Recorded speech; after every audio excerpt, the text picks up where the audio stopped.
Maude is the recipient of 11 honorary doctorates as well as many awards, including the 2009 Earth Day Canada Outstanding Environmental Achievement Award and the 2011 Earth Care Award, the highest international honor of the Sierra Club.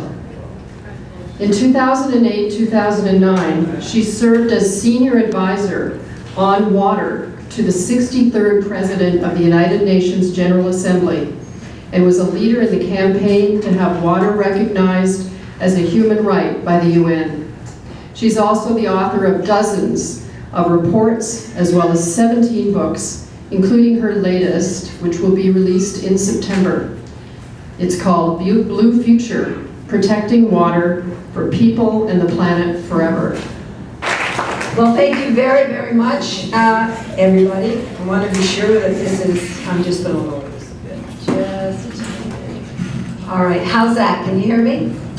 Is that good? Can you hear me at the back? Is that yes or a no? Yes, okay. Delighted to be here. I cannot believe on this gorgeous summer night that so many of you came out to this event, and I thank you with all my heart, because I know these summer nights are precious and they go so fast. And I want to say thank you to Save Our Saugeen Shores and Cheryl and the whole group who are just absolutely tremendous. And anyone who wants to get involved in this struggle around the nuclear dumping, this is a wonderful organization. They need help, money, members, and support in this community. And I'm delighted to be on this panel with Mary Muter. You heard this incredible amount of information and the passion with which Mary has not only spoken out but worked for so many years. Mary, is just amazing work that you do. And Chief Coggy, Mike Bradley, Chris Peabody, these are all people who are fighting for our Great Lakes and for a sane and water-secure future. So it's a real pleasure to be here. And in our audience tonight is Mark Calzavera, Emma Louie, and Helen Bertrand from our organization. Where are you guys? And anybody wants to talk, there's Emma. We just love to have anyone also who wants to join the Council of Canadians. We're fighting for water, we're fighting for public health care, we're fighting for a sane climate policy, we're fighting for good trade policy, which we do not have at the moment. So we also have a number of other social and justice, environmental justice concerns.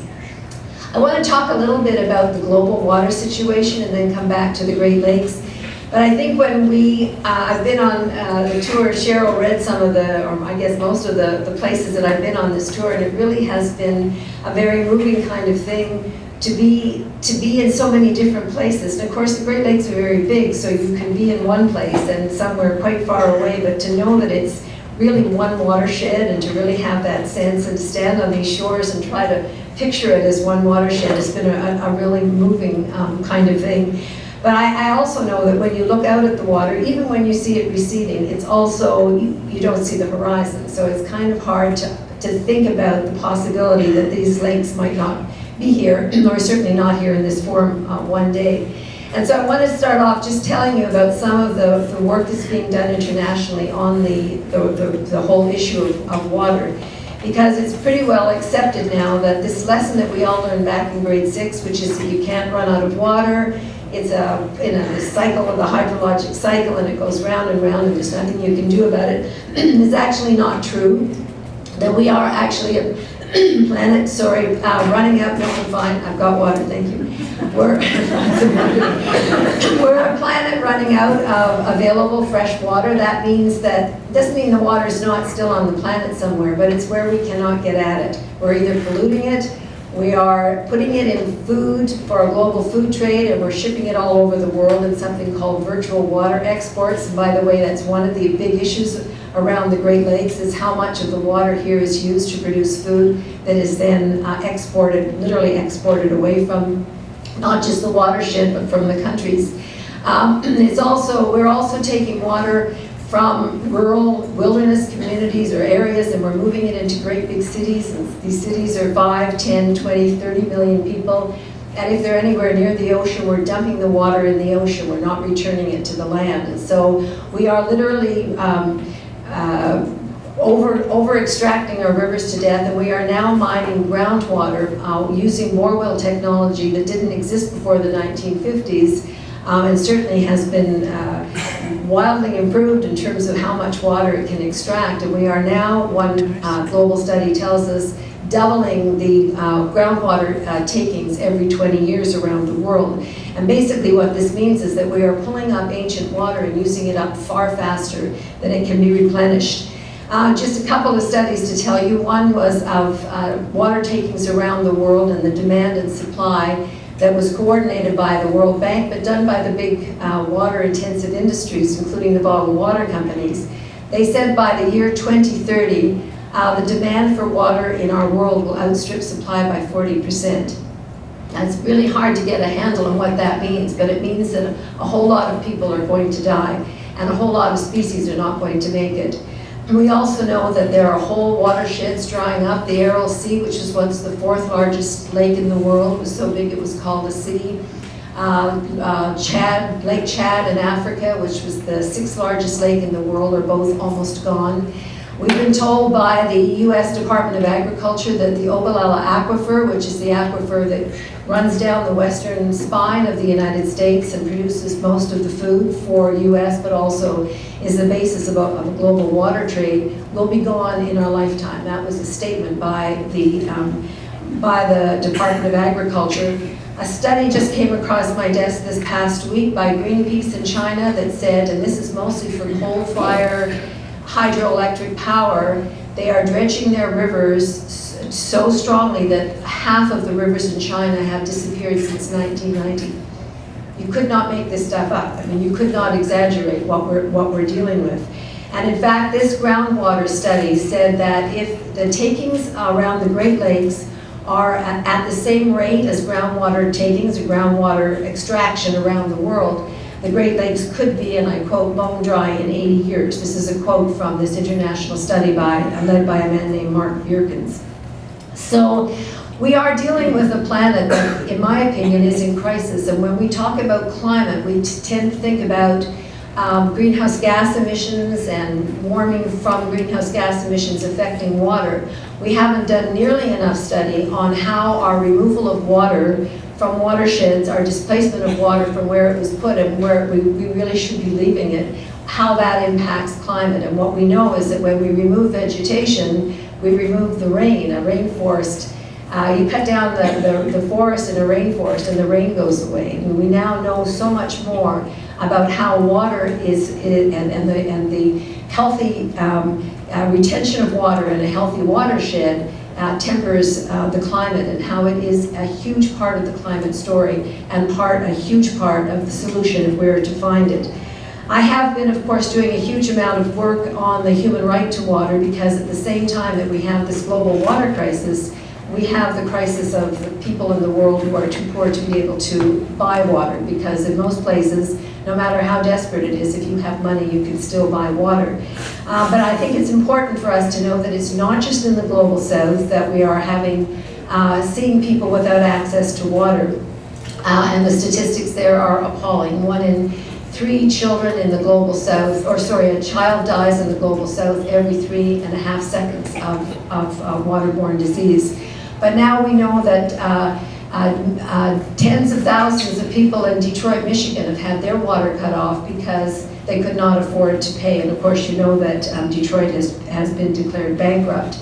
We're finding that in Europe, with the austerity measures, one of the austerity issues is that the poorer countries are being told they have to sell their water services, and the rates are being raised very high, and people are having their water services cut off in Europe too. So it's not just an issue of the global south, as we have more people in poverty living in the so-called first world, and the price of water is going up. We're going to see this as an issue here as well. So I think that's a really important backdrop when we look at these beautiful Great Lakes, where we are all blessed to live near or on. I think it's really important for us to remember we're dealing with the issues that Mary talked about, pollution, loss of wetlands, grasslands, invasive species, climate, as I say, the virtual water. But I want to add that there are a whole new slew of issues that we're dealing with, one of them that we're here to talk about tonight. And they include massive new fracking operations around the Great Lakes. They include new mining operations and exploration, mostly on the US side with a massive iron ore deposit that's been found there. They include the shipment of tar sands bitumen. This is bitumen, raw bitumen from the tar sands. It's diluted with chemicals to make it move through the pipelines more easily.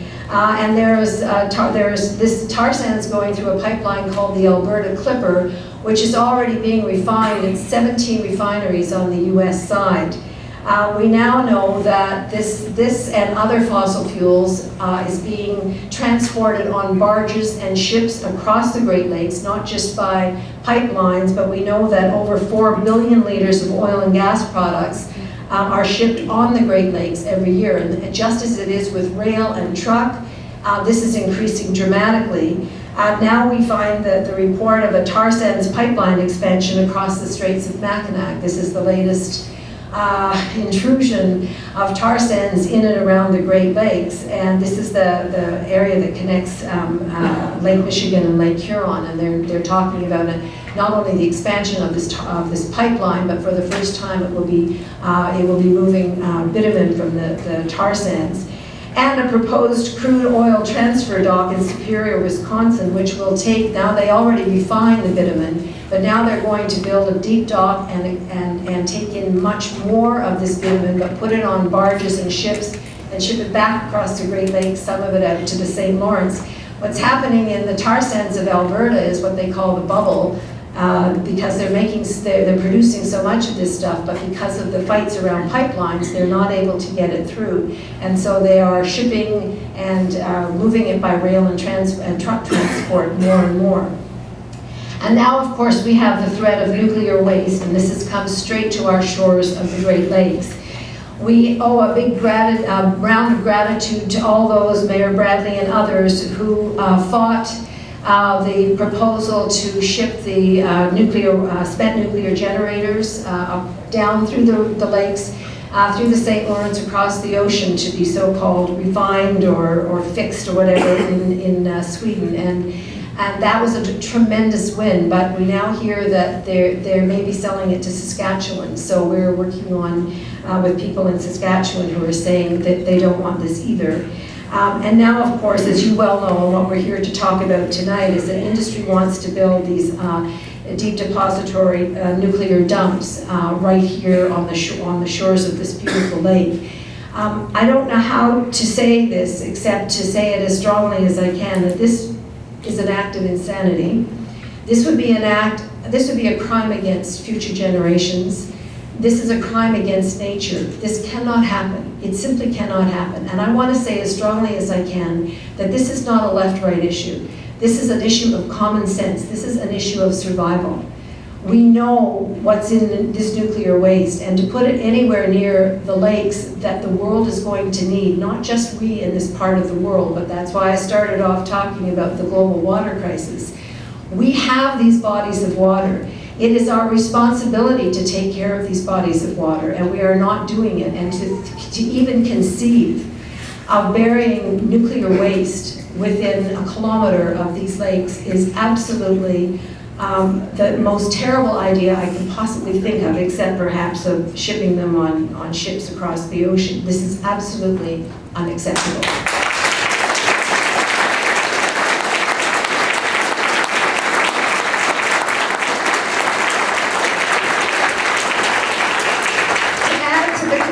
That we have is the gutting that the Harper government has done to all of the freshwater protections we have in this country, and I mean all of them. They've gutted the Fisheries Act. It's no longer a crime to destroy most fish habitat in this country. They gutted the Navigable Waters Protection Act. Now 99% of our rivers and lakes are not protected against such pipelines carrying the dirtiest oil on earth.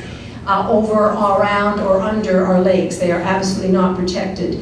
To add to the tragedy of Lac Megantic, it was one of the lakes that got delisted when the Navigable Waters Protection Act was gutted. They've gutted the environmental protection process, and between all of these, we basically have left our freshwater heritage in this country absolutely unprotected. They've cut scientists, they've cut scientific stations, they've cut all of the departments that deal in any way with science. Basically what they want is to say to the extractive industries, particularly mining and energy and fracking, all of it, come in, do what you want. There will be no laws to protect the environment, no tools that Canadians or others can use to protect themselves or their health or their environment against what you're doing. And so this gutting of these environmental laws is in keeping with the notion that it's okay to put nuclear waste within a kilometer of this freshwater heritage that anywhere in the world would be just so grateful to live near or to have nearby. So what are we going to do? Well, this, in my opinion, we have what I call dueling visions about not only water, but particularly the Great Lakes. One vision is that water is the essential element in the life force, the watersheds that give us life and livelihood. And the other is that they're just a big dollar sign. The water is a resource that has been put here for our pleasure and convenience and profit. And basically, that's what it's there for. And that's the history of the Great Lakes. I mean, that's the history of opening them up to international shipping and international trade. And that's the most important aspect of them to far too many people, business people, some politicians around the lakes. And so we need to build a counter movement to say, yes, of course there's a place for commercial activities on the lake, but the lakes cannot be destroyed for that commercial activity, and the health of the lakes and the rights of the lakes must be put absolutely in the center of our lives. So I'm going to just want to talk to you briefly, and I'll end because I want to talk with you rather than at you, around the need for a new water ethic. And it's something I talk about in my book that's coming out this fall, and basically it's looking at the global water crisis and saying if we don't deal with this, if we don't deal with it soon, and we don't deal with it based on a set of principles, we're not going to be able to catch it. And I would argue that all of a sudden it's kind of like those comets in the Hollywood movies that are coming to Earth, and all of a sudden your differences don't mean very much because the whole place is going to blow up in 72 hours or whatever. We have a crisis coming towards us. It is called the global water crisis, and it's hitting some places first, but it's hitting everywhere, including all of southern Ontario, which is in deep water decline. We have to come together, and we can come together through the issue of water. I think water can be nature's gift to us to teach us how to live very differently with one another. And this means putting water at the center of our lives. And this means asking the question about absolutely everything we do. What is the impact on water? The Harper government is negotiating a free trade agreement with Europe that is going to give European water utilities the right to challenge any municipality that doesn't want to continue to have, say, they privatize their water services and want to change their mind. They won't be able to. It'll give Nestle, the big bottled water company, the right to come into cities and communities like in Guelph and other places where they're operating and say you cannot place any environmental safeguards, you can't raise the price of water because when we invested here, this is all it cost, which is dirt cheap now. If the province ever said we're going to charge more, they wouldn't be allowed to do it. What's the impact on water? What's the impact when you increase trade, when you increase beef exports? What does that do to the water of the area? What is the impact on water of all of the energy sources that we use in our world? And this is a very important question. Biofuels. Biofuels were supposed to be the answer to fossil fuels. Well, they use and destroy and consume a tremendous amount of water. And we have got to stand back and say, if it hurts water, it's not the answer. It's not the answer to air. When we look at an issue like what to do with nuclear waste, it's a problem. We understand that. And the best thing that we can do with it right now is leave it where it is and do not disturb it. Right now, that's the only answer that we have. But moving it, and burying it near water is simply the worst thing we can do with it. And the question is not about getting rid of that stuff so we can build the new generation of nuclear power, because that's what the agenda is here. The issue would be, what is the threat to the Great Lakes? And if there's any threat at all, we have to say it cannot happen. It simply cannot happen. In other words, we have to start looking at water in a profoundly different way. From the time we modernized water and water started coming out of our taps, people just started taking it for granted. It came from somewhere else. It's cheap. It's mine. I can do whatever I want. It's personal. I have 7 taps or whatever in my house, and I can do whatever I want and take whatever I want. And we have to change that deep ethic. We have to look at our Great Lakes as one watershed. We're calling in this campaign to have the Great Lakes named as a common heritage, a public trust, and a protected bioregion. We want there to be common governance eventually, and if that sounds far-fetched, let me tell you, they started the process in Europe. In 2000, they came to a European-wide watershed agreement where all of their watersheds, and most of them cross political boundaries, are governed as watersheds with both elected officials and citizens representing their communities coming together. It's running up against their austerity project. I have to tell you, it's not working perfectly, but the concept is there, and the concept is one we need to build on. We need cross-border community empowerment, and we need people to take this individually and very, very personally, and then work with others who feel the same way. The only way to a water-secure future, in my opinion, is based on some fundamental principles, and that is water is a human right and has to be shared much more equitably and justly. It is a common heritage and a public trust, and nobody should be able to own it, pollute it, displace it, mismanage it, whatever, for personal profit, while the common good is suffering. We have to build on the notion that water has rights too, and this takes it a step further. It's not just a human right. The water actually has its own rights, and we have got to start thinking about changing our laws to make them more compatible with the laws of nature. If we do not do this, we're going to see ourselves in collision, increasing collision with the declining water stocks in our world. Somebody jokingly said, well, you're saying nobody can fish, and I'm saying no, but nobody can fish a species to extinction. It would be against the law to destroy nature in that way, and we have to start thinking of it very differently. And we're working with people in the US who are working on local initiatives, local community ordinances, where they say we're protecting this local watershed from whatever, fracking or sludge deposits or bottled water, whatever. There are many, many issues that we're all dealing with. But they come together and say, we are declaring ourselves the stewards of this water, and you can't come in here and take it. And if the higher up levels of government will not protect it, then we will. And it's a revolution that's taking place. And a friend of mine compares it to the human rights movement in her country. And I think we also have to build on the notion that water can teach us how to live together. In a world of increasing demand and declining stock, we had better learn how to care for one another and care for these water sources and see them as a vehicle for peace and not a vehicle for conflict.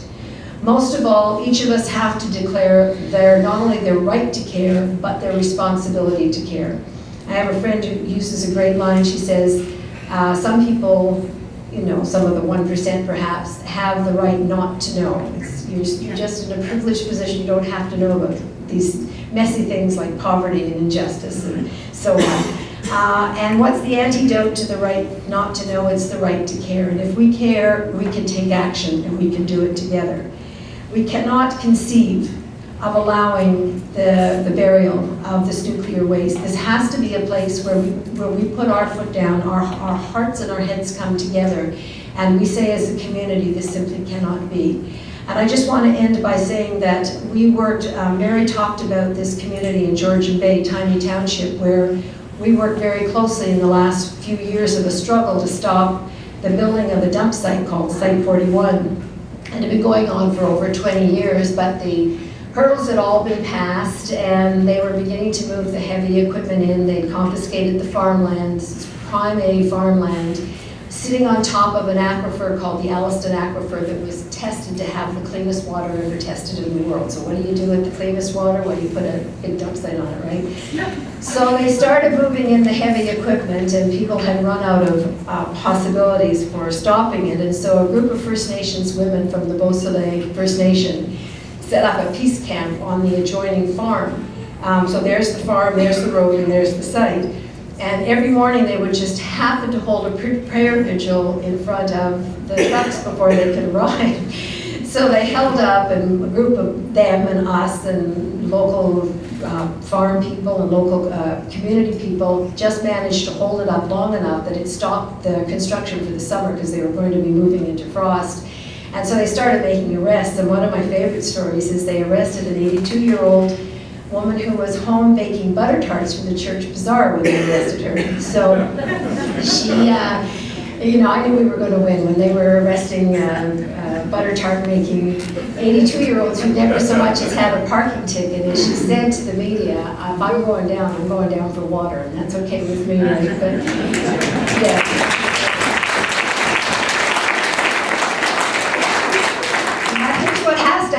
We have to take it to the political level, and that means we have to get the kind of councillors and mayors in position in this community and others that are going to hear the message that I've been giving tonight and the message that you're giving, because this is the route to survival. And I want to say to you, I don't think this is a left-right issue. I think it's an issue of survival.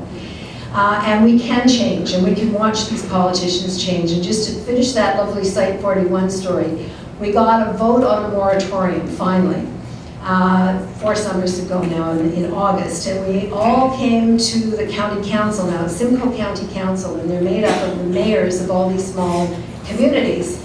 And so it was held in the community council, the town council, and there must have been maybe 1,400 people in the whole community come out. It was just packed, and we're talking about a rural community, so the building was packed, the place outside was packed, the fieldings were running high, and we thought we had about half the votes for us and half the votes against us, right? We were really nervous. There was democracy, wide open. People were throwing buns from the balcony, and it was just raw democracy. We had all the national media there. It was quite the story.